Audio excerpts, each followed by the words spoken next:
It's AJ, your favorite lesbian YouTuber, back with another banger for you today. I recently made a video about why you should never climb Mount Everest, and it's one of my most viewed videos, and also one of my only videos that is not monetized because YouTube said it was too violent to be monetized. Great.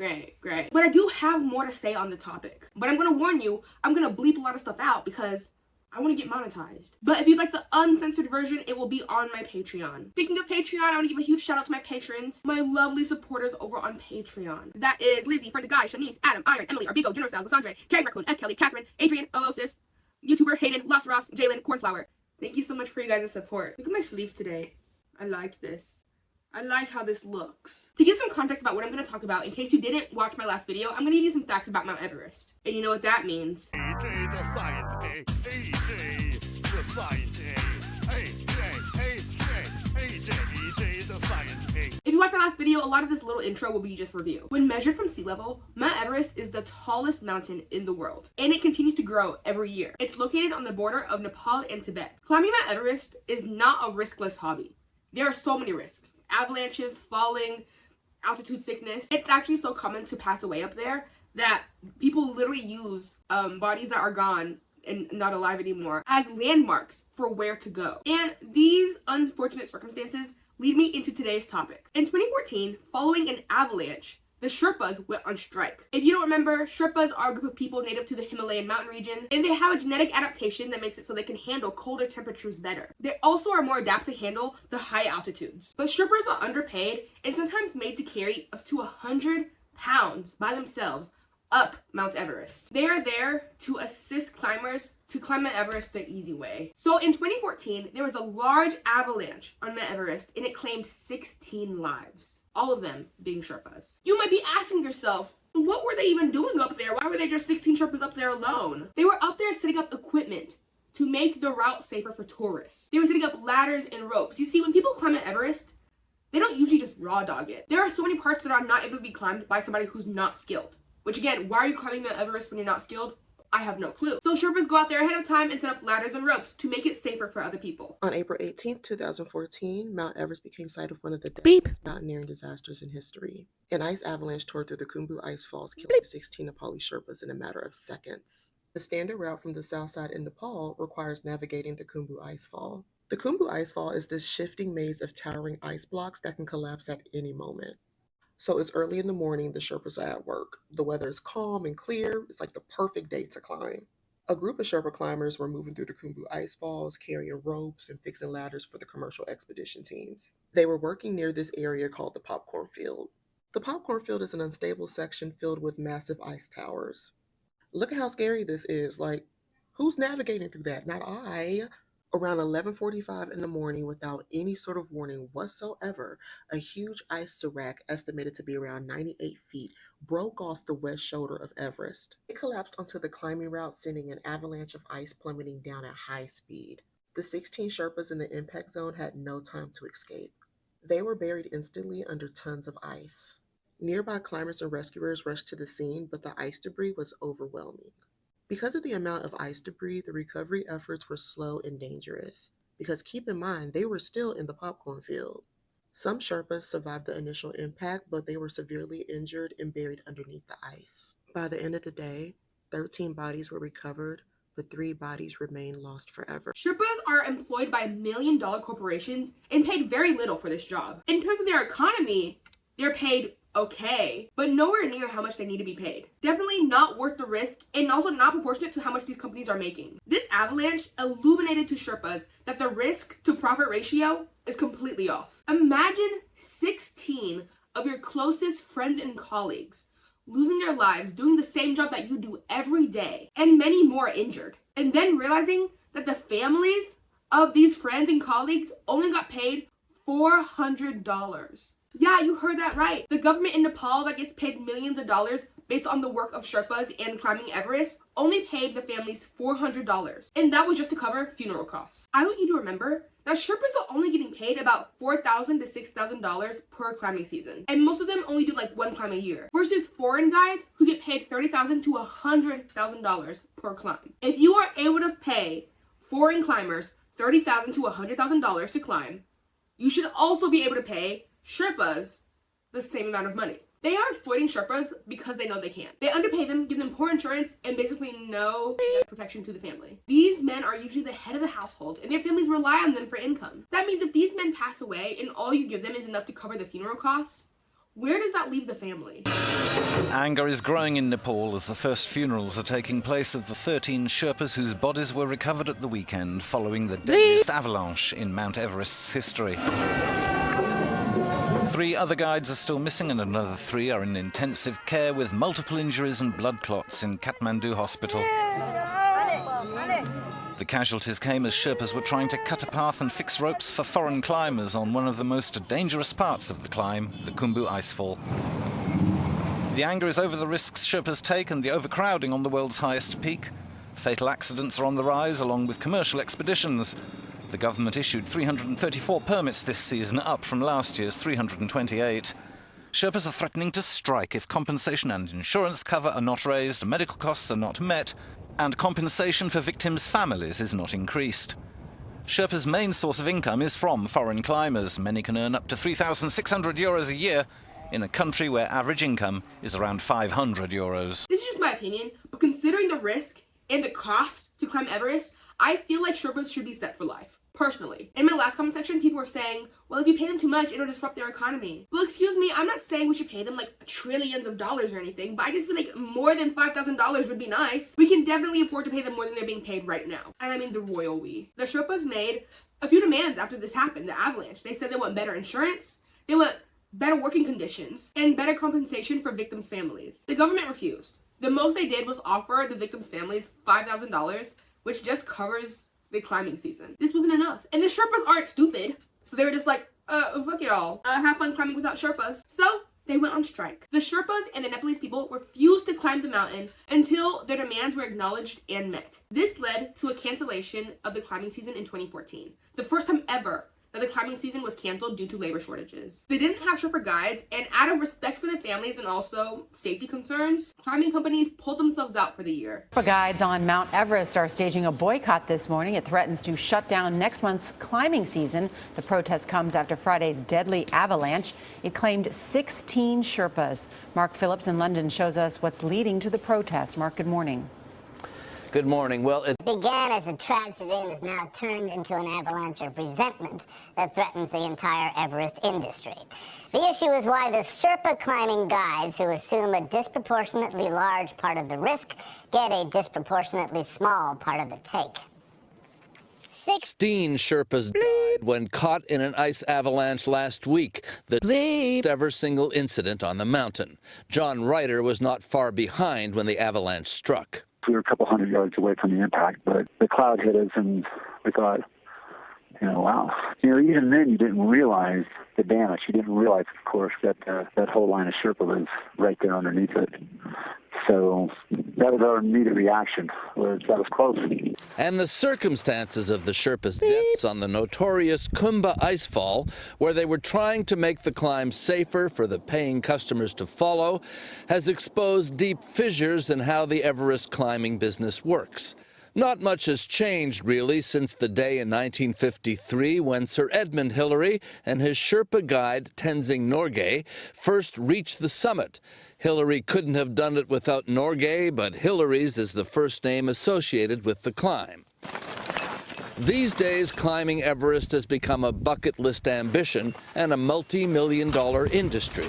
600 people do it in a good year, paying tens of thousands of dollars to expedition companies and putting pressure on their Sherpa guides to deliver them to the summit. Yet while the government of Nepal collects $11,000 for each climbing license, netting at millions, the Sherpas are paid a few $1,000s a year. It's big money by local standards, but not much, considering the size of the industry and the risks they take. And now they appear split on whether to continue to work at existing pay and insurance rates or whether to strike and close the mountain down.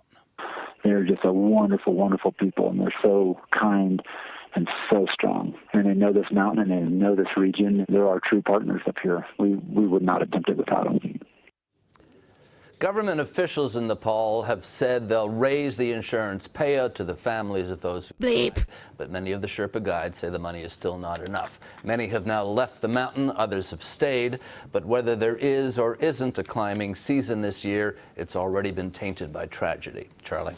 Like any movement, there are of course a few Sherpas who were not pro this and wanted to fight against it. They gave pushback against the strike because they wanted to keep making money, but eventually they were able to decide to just end the climbing season for that year. This morning, I think the Sherpas are taking matters into their own hands.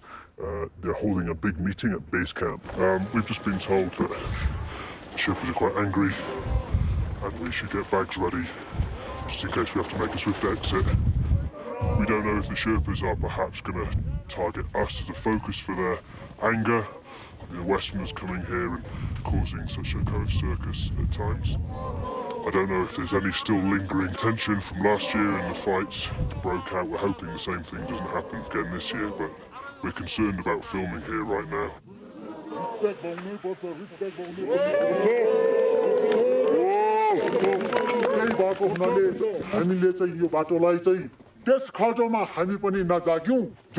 दिवंगत हाम्रा मान वीर सम्मानका आदर र सत्कार गरौं त्यो माग्नु जानु हामी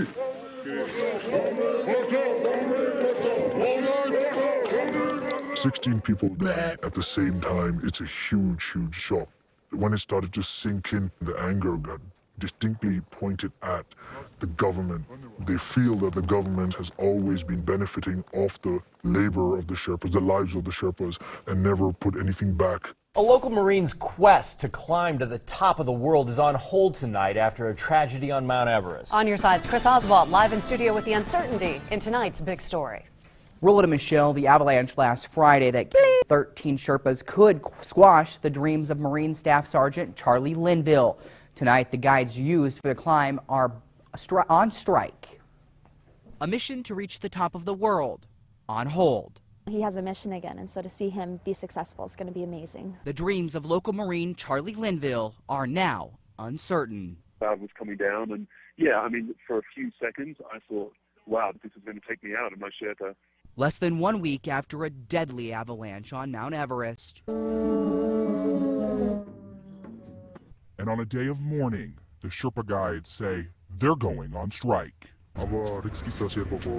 Calling their job quite risky and not easy, the Sherpas are preparing for an unprecedented walkout. And that could mean the end of a journey for Sergeant Linville. The Sherpa community and the climbing Sherpas to put in the route, ferry supplies, build and stock the camps, and assist Western climbers. You know, most people wouldn't climb Everest. I talked with Sergeant Linville's wife, Mandy, tonight. Mandy told me that while most of the Sherpas are preparing to strike, the ones climbing with Linville and his group from the Heroes Project are ready and willing to continue the trek. But that all depends on if the government reopens the mountain. If that doesn't happen, Sergeant Linville could be back home in as little as 2 weeks. My husband is he truly is the coolest person I know. Like, he's so amazing, and the way he's able to adapt and overcome in any situation is just something so unique. A unique man on a mission to reach the top, but willing to put his dream on hold to honor those killed doing what they love. Now, the Sherpas say they're declaring strike after the government declined to set up a relief fund for the families of those who are injured during the climb and avalanche last week. They also want more insurance money. Nepal agreed to pay the families, but the Sherpas say it's just not enough. I will say about that last clip, it's not about him. It's not about him. I'm sorry you couldn't climb a rock, but it's not about you. Like, I'm glad, I guess the clip allowed more eyes to be seen on the Sherpa movement, but I just don't like that they made it about an American trying to climb Everest. It just comes off distasteful to me. Also, the news reporter in the beginning kept stuttering and it's pissing me off. Do your job correctly, please. I want to read 2 quotes from Sherpas during the strike. Wait, I lied, 3 of them. We lost our brother in the ice. To climb now would mean we learned nothing. People think we are just helpers, but we risk our lives for their dreams. We ask for respect, not sympathy. We want fair pay and safety for our families. Can I get some claps, please? Some claps. First of all, let's thank the dyslexia gods that I did not stutter too much. I think these quotes illuminate a huge issue. People have dehumanized Sherpas to the point where they see them as tools, not as humans. Norwegian Kristen Harilla is defending her decision to continue a record-breaking climb, despite encountering an injured Sherpa on her ascent, who later died on the mountain. We are very happy to be here. Harilla claims her team tried for hours to save 27-year-old Mohammed Hassan, who slipped off a narrow trail on K2, the second highest peak on Earth. Video appears to show nearly 70 other people stepping over the man on July 27th as they joined Harilla as she became the fastest climber to scale the world's 14 highest mountains in just 92 days. She maintains by the time her team reached Hassan, it was too late, and she was faced with a choice: continue or abandon her record-breaking climb. Two of the members of her team, who turned back due to treacherous weather conditions, say more could have been done to save the father of three. They claim they reconstructed the events using drone footage and say there was never an effort to rescue the fallen porter. They believe Hassan's life could have been spared if adequate action was taken, a tragic possibility for the family and friends he leaves behind. Even though this clip is not from 2014, I think it shows the mindset of people who climb Everest. They care more about finishing their climb than a human life. We talked about this last time, but the fact that people will literally see somebody on the ground passing away actively and decide to keep going up is mind-boggling to me. These Sherpas, yes, are very good at what they do, but they have lives, they have hobbies, they have families. On Mount Everest, 33% of the deaths are Sherpas. Like I said in my last video, if you can hear that and still want to climb Everest with an underpaid Sherpa, you're selfish. Many Sherpas, after the strike, never went back because the government's reaction was not up to par. The government eventually agreed to raise life insurance from between $10,000 to $20,000. They also created a welfare fund for climbers' families and climbers using the funds they get from permits. I don't think I mentioned this, but in peak season, so that's March to May, the permits to climb Mount Everest alone is $11,000. So that's just the permit. That's just them saying, yeah, you can climb this hoe. That's not even like anything else. It's just them saying, yeah, go ahead, go up there. When it's not peak season, the range is from $2,000 to $8,000. And before, none of this money was going to Sherpas. Maybe it's just the like communist in me, but the idea of owning a mountain is crazy. You own the mountain, so people have to pay money to climb the mountain. Like, I don't think people should be climbing Everest in general, but even like the idea of national parks not being able to just be walked inside of for free is crazy to me. Like, have you ever tried to go into a national park? Like, even just in your town. Like, I have some parks near me that literally there's an entrance fee to walk in the park. I have to pay you to walk in something that's just the Earth's? That's just crazy. But that's just my, I think another big player to blame for these issues is the climbing companies themselves. This includes HIMEX, Adventure Consultations, International Mountain Guides, Alpenglow, Seven Summit Treks, Asian Trekking, Pioneer Adventures, and so many more. They are a main part of the problem. In 2022, Alpenglow made over $3 million in revenue, yet they still only pay Sherpas the minimum. These companies get paid $40,000 to $75,000 per climber per climb. And they aren't even the ones climbing the mountain. The companies are climbing the mountain, the Sherpas are. The companies are essentially just like a liaison, and they're getting all that money. Of course, some of that goes to actual material costs, but not all of it. They're still making a profit. For companies like Adventure Consultant, their price can go as high as $83,000 per climber per climb. Let me tell you what that climb includes. One Western guide for the whole group, and then one Sherpa per individual climber. You get high flow bottled oxygen, and you get your personal equipment carried up the mountain for you. You also get food and Wi-Fi at base camp. First of all, that's the most pussy way to climb Mount Everest ever. You want to go glamping on Mount Everest? I feel like that's not even like an accomplishment at that point. So that's a lot of amenities, but not a lot for $83,000. So let's say your group has 8 people in it. So that's $83,000 times 8 people. That gives you $664,000 for just one expedition. That's how much these companies are making for one climb. And mind you, not all of this is profit. Only about 11% of how much these companies make is profit. This is after they get done paying for guides and for amenities. But 11% of $664,000, that's still $73,000 for one climb. So if there's 8 Sherpas, let's assume each Sherpa gets paid $5,000 for the climb. And then there's one Western guide.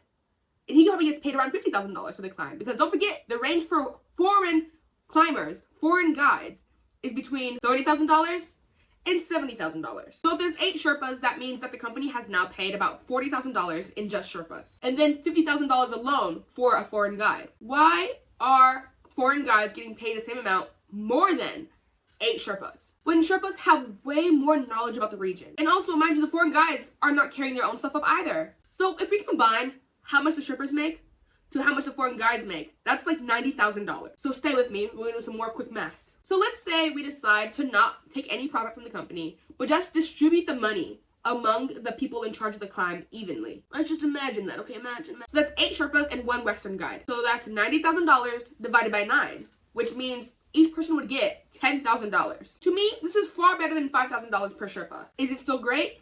No. But the issue is, Western guides are not going to climb it for $10,000 because they know the risk. So I think these companies should take less profit and pay people more. Actually, what I wish would happen is that Sherpas would create their own company and run the other companies out of business. Because honestly, $10,000 for a climb is still crazy to me. The risk is too high. The risk is way too high. Because remember, when you go up there, you might pass away. You literally are walking past bodies of people who have passed away, all just to climb a rock. You might go up there and never come down. Would you put your life in danger for $10,000? Would you? Tell me below. Because I bet if the foreign guides got paid the same amount as Sherpas, the $5,000, they would not be willing to climb. Probably not even for $10,000. When some rando climbs Everest, it's seen as some great accomplishment, but nobody gives props or claps to the Sherpas who are climbing up there with them. They need reform. So again, I need you to comment back down below that I vow to never climb Mount Everest. Because what are we doing climbing up that big ass rock? We don't need to be on that big ass rock for no reason. We don't need to go up there. So I vow to never climb Mount Everest. And I guess if you are so insistent on climbing it, hey, your Sherpa's failing. Because again, if you're willing to climb Mount Everest, knowing about the labor exploitation that you are participating in, you're a bad person. If you are able to walk by fallen bodies that are no longer alive next to you, and have to walk past them and be like, oh, okay, hi, green boots, and walk past them, you're weird. That is a weird thing to do and feels subhuman, if I'm being honest. And this is targeted at people who aren't Sherpas, honestly. I hope Sherpas get that back. But if you're just some rando who wants to climb Everest, this topic is very interesting to me and clearly was very interesting to you by my last video. If you'd like another installment of like this series, let me know down below because I do have another video, another like topic about Mount Everest I can do. Or honestly, if you just want any more AJ the Science Gay videos, let me know. What topic should I talk about? I love doing AJ the Science Gay. I love science. Science rules. Let me know down below. Thank you for being on this journey with me today. I have been AJ. If you liked this video, please give it a like. Please! And please subscribe. I've already said subscribe in the middle of my video. Another thank you to my patrons over on Patreon. If you would also like to support me on Patreon, it's patreon.com/AJTalksAlot. The uncensored version of this video will be on Patreon. I also post extra videos like once a week. I try to do it once a week, an extra video. You can follow me on Instagram at AJTalksAlot. Please. Bye.